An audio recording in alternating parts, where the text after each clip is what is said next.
The prayer that touches God. Daghan kay mga pag-ampo nga makatandog sa Ginoo. Nag-ampo si David, nag-ampo si Nehemiah, nag-ampo si Hannah. Di ba, nag-ampo sila sa tandog, pero kini nga pag-ampo ako gusto itutukan karon. Kay simple na di siya kaayo sa matanan. Pero powerful kayo ang effect ani sa akong kinabuhi. Amen? Sa Bisaya, ang pag-ampo na makatandog sa Dios. Gusto na napag-ampo, Pastor? Not a special prayer. Okay, paminaw na. Mao kini ang matinuhaon. Sa English, earnest. Matinuhaon nga pag-ampo ni Jabez. Okay? So I will teach you about the prayer of Jabez.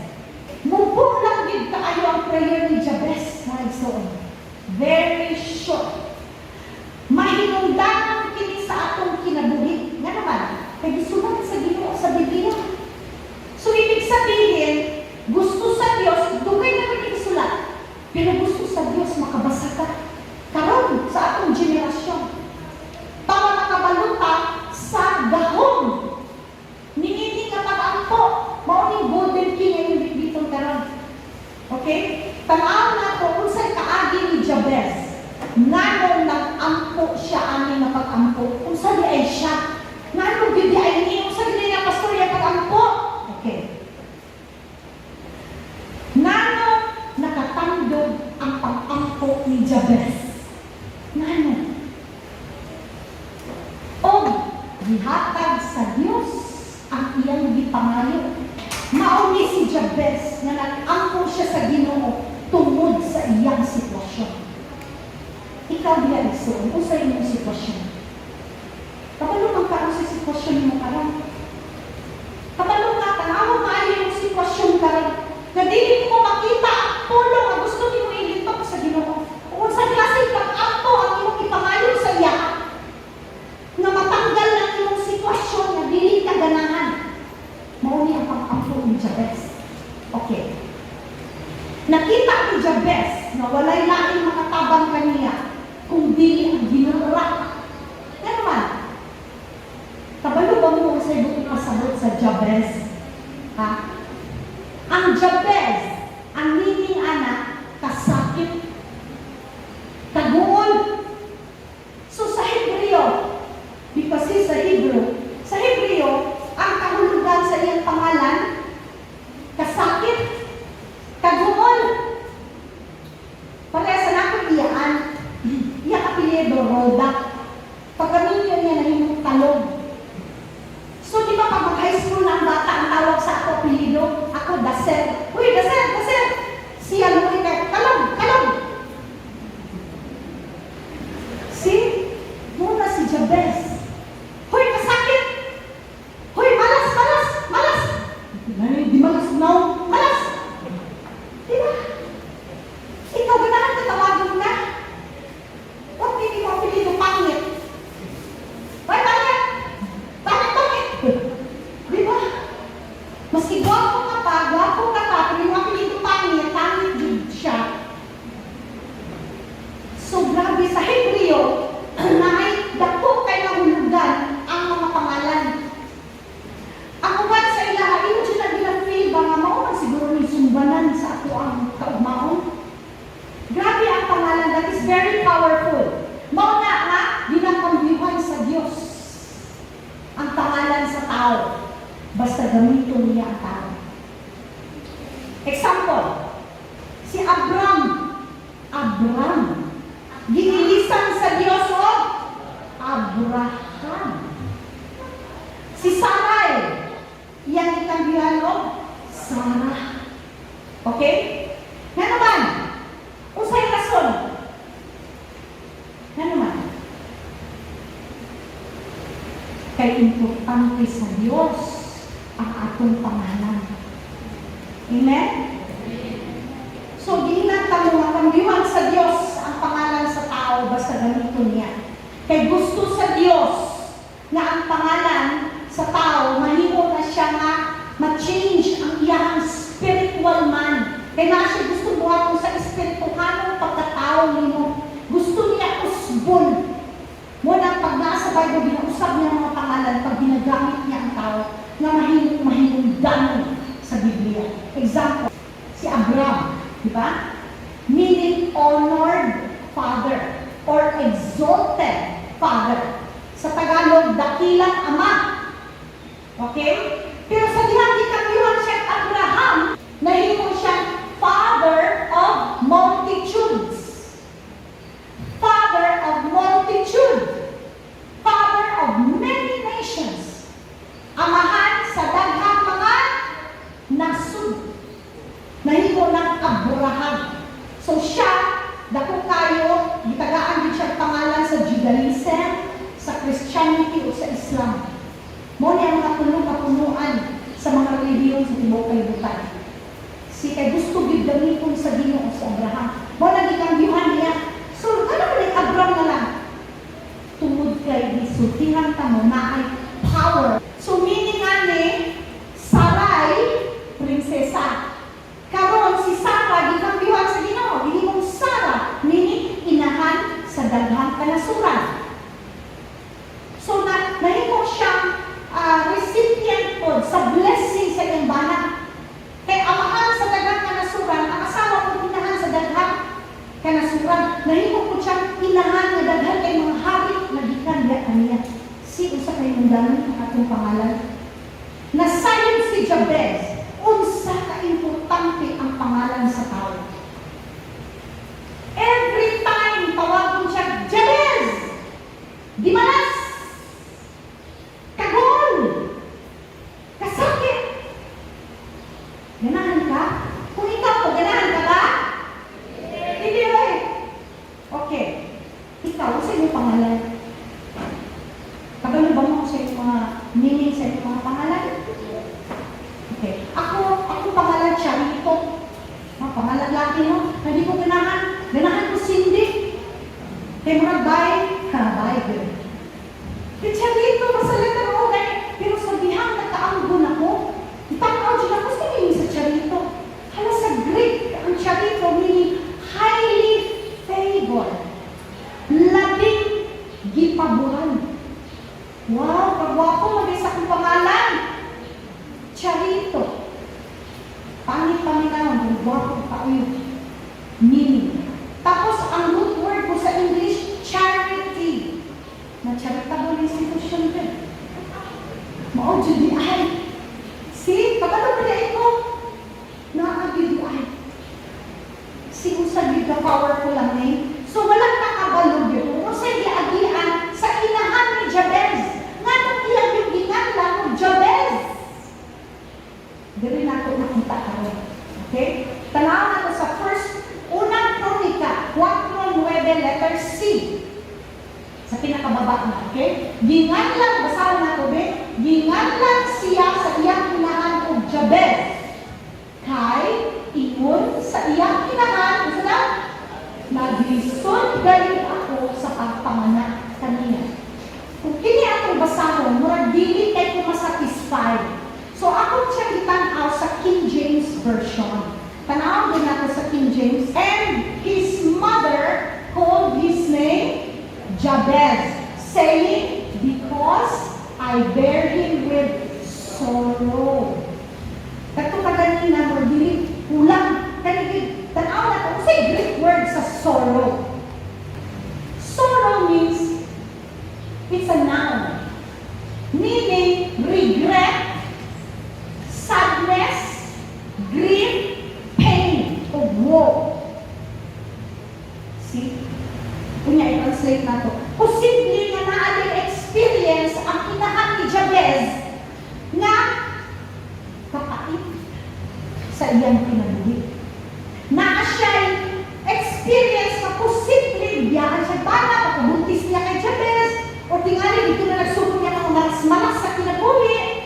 Wala na kabalo habang nagbuntis kay ang Biblia, walang nagklaro kung sa'y hinungdan nga no, naginganlan siya Jabez. Kay gusto sa Biblia, gusto sa atong Diyos na i-generalize siya tanan. Ang tanan na makarelate ni anak, mo ingon nga, gusto na ko na prayer. Amen? So, paminag maayo kay naagin ka sa climax. Okay? Wala nagsulti ang Biblia. Kung sa Diyos ang hinungdan, nga maginganlan din siya Jabez.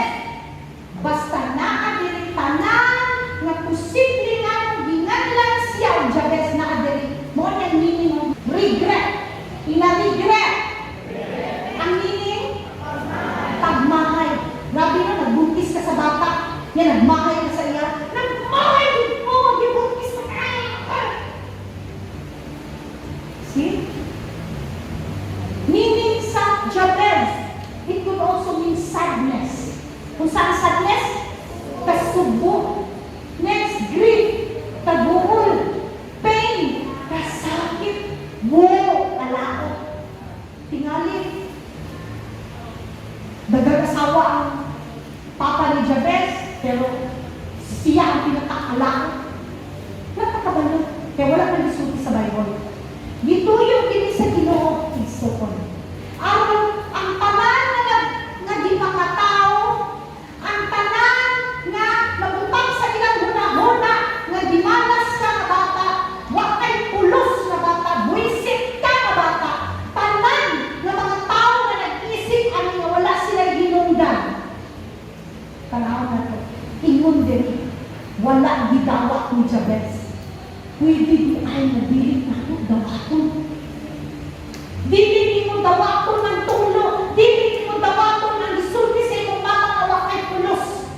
Nagwisit kang bataa ka, dimalas kang bataa ka. Pwede mo dili dawaton. Amen. Kabalo mo sa unang gibuhat ni Jabez. Unang gibuhat, kabalo siya. Every time tawagon siya, hoy, malas! Hoy, alam? What kabalo siya? Exact meaning, but generally, nilagay niya pangalan. Every time tawagon siya, di kasi yung pagkabili, hangtod na nakaanggo siya, tawagon siya, pirmi o, kasakit. Kung sana na-torture sa iyang nahuna. Sama sa akong pagmangkon na, tawagon siya, hoy, anong? Di ba kung lahat ka ayaw mo na sina, ako na yun, humana ang bill. Sina, di ba, alphabet na check attendance, kalong ka na, kalong, magkatawa ang pangan. Di ba? Tinana ko ng debate ni Jabez. Kung saan nakaulaw. Tanawang number 1 sa iyang gibuhat. Let us look at this. Una niyang gibuhat kung saan? Ako si Jabez sa Diyos sa Israel. Muna yung una. Igsoon, kung ikaw nagtungo nga gitunglo ka. Akong lulo, akong lulo sa una. Pagkabalo ko mamamatay ko ugma, tanan akong kabutakan akong ibaligya ang nakutos ko sa utang. Hala, grabe na lulo. Suntinas niya sa akong mama. Pero katong pagka-born again ako, in the name of Jesus, akong giputol na ng tulo na nagpasa sa ako, gikan sa akong mga kaapuhan. Pinaagi sa dugo ni Jesus, liwatan ako gahom ang ilang mga tulo. Anak na igsoon, pwede na itong piling dawaton. Ang kapubrihon, may mga mo na dyan ako kinabuhi, mo na ginigihakat sa kong inahan mo pre, mabuto kong lulo. Igsoon, pwede kayo na itong piling dawaton. Pinaagi lang sa pan. Ang po, mo na yung unang gibuhat ni Jabez. Nag-ako si Jabez sa Diyos sa Israel. Dili ko ta pwede mag-ako sa langing Diyos-Diyos. Kaya ang bilingon din, Diyos sa Israel. Siya ang labing damhanan din all-powerful God. Ang Diyos sa Israel. Kaya kabalo si Jabez na wala siya yung mabuhat sa tuklo. Na mao'y gibuhian sa iyang inahan. Wala siya mabuhat kung ang iyang inahan po, di po kabalo ang saon. Kaya sa unang panahon, ang pagkabalo nila, pag ikaw makasala, kamatayon na yun.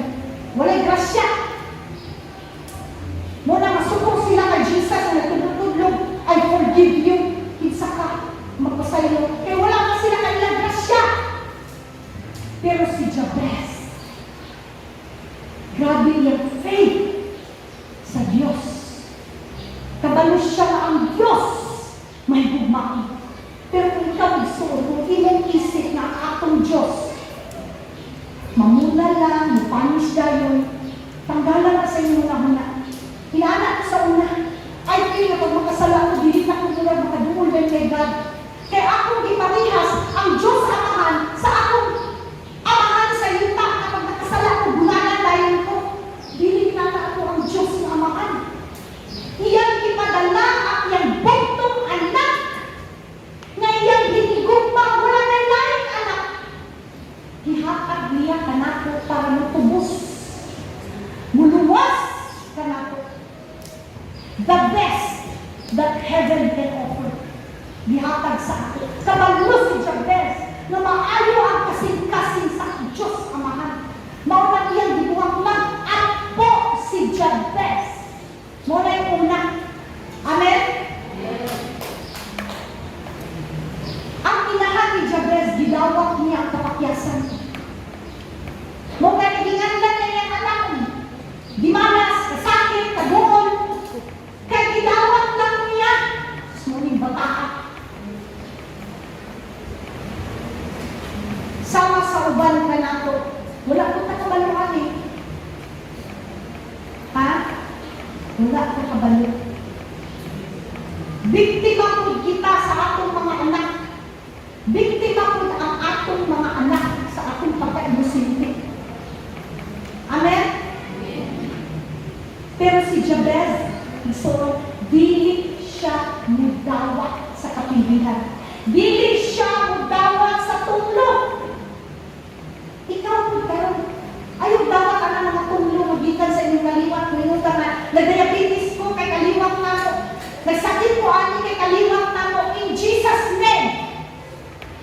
Wala kay labot ang sakit sa inyong inahan. Wala kay labot ang tulog sa inyong kakatuhan. Kaya ikaw ipakabatyanan ni Jesus, gibayaran ka sa dugo ni Jesus. Gilumat ka sa sala, kaya ang bayad sa sala, kamatayon. Pwes, gilumat ka sa sala, gibayaran sa dugo, karon bangko ka na ang nilalang. Amen?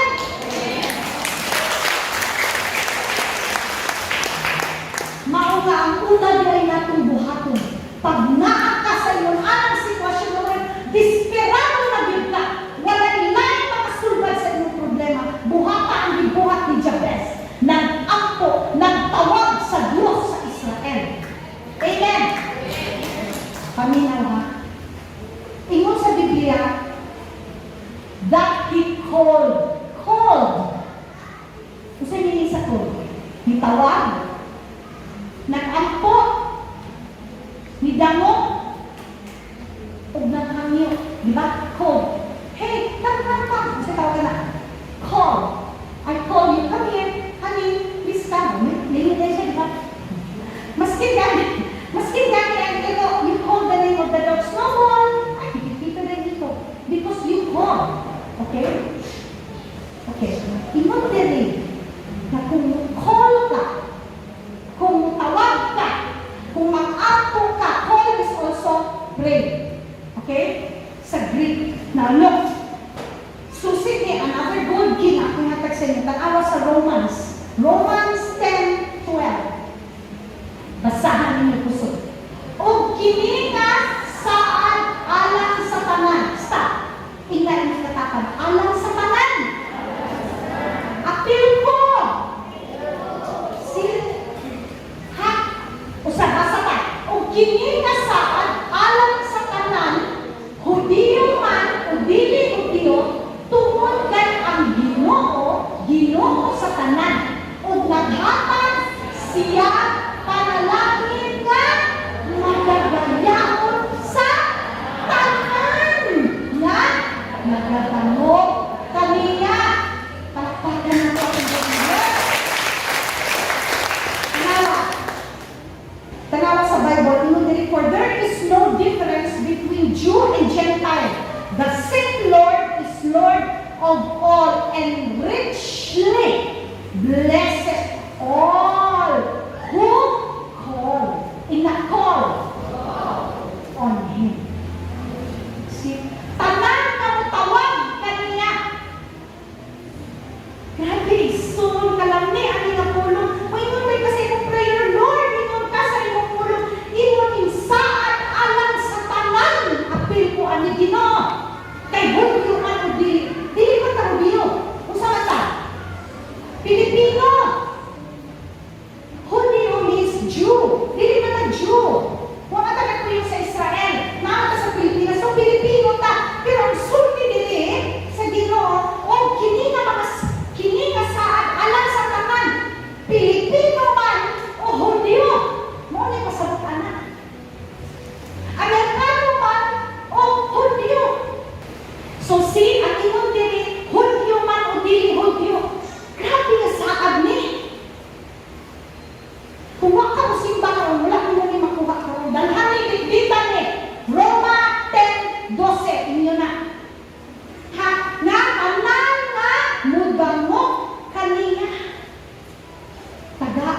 walang among blessing. No, no, no, no, no, no.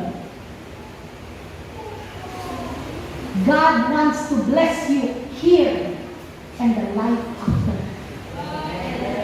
Remember, dili na ito kinahanglan ang kwarta sa langit. Amen? We don't need money in heaven. What can I dito? We need money here. Kung tagaan kag madagayaon na panalangin apil bilang kwarta. Amen? Kaya lang, dili pwedeng unahon ang kwarta.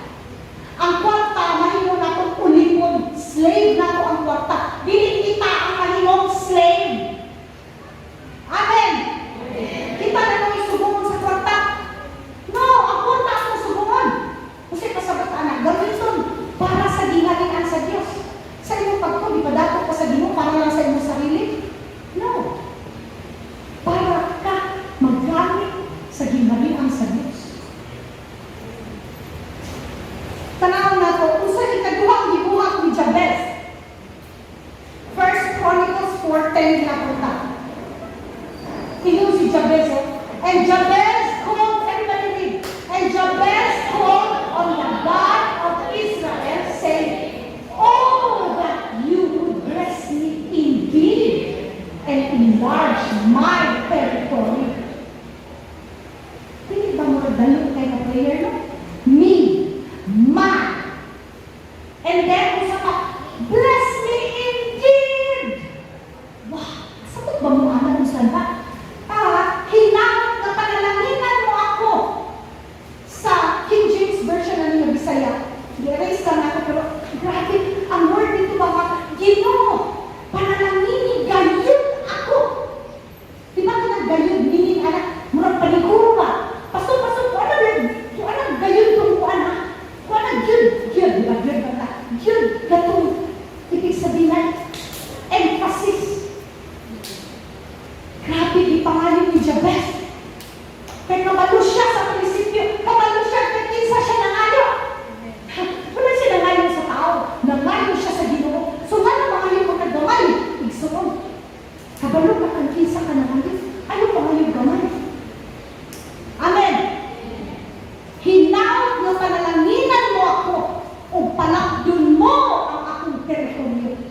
Kasi pasabot anin. Nangayo si Jabez na panalanginan siya sa Ginoo. Amen. O ang panalangin na iyan ipangayo sa Ginoo, big time. Tungod kay dili niya magdawat ang negative. Dili niya magdawat ang tulo. Bukat na every time tawagin siya Jabez. Kasakit. Kagawal.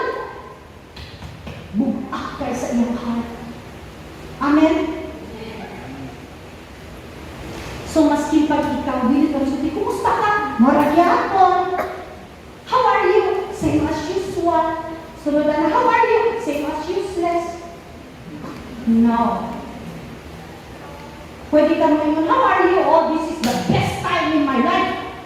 Anak yun. Diba? Musulti dito ka. Positive. Ang faith is wala pa siya. But, gisulti na nimo na nakita na nimo, that's faith. You don't see it, but you imagine na naana siya. It's there.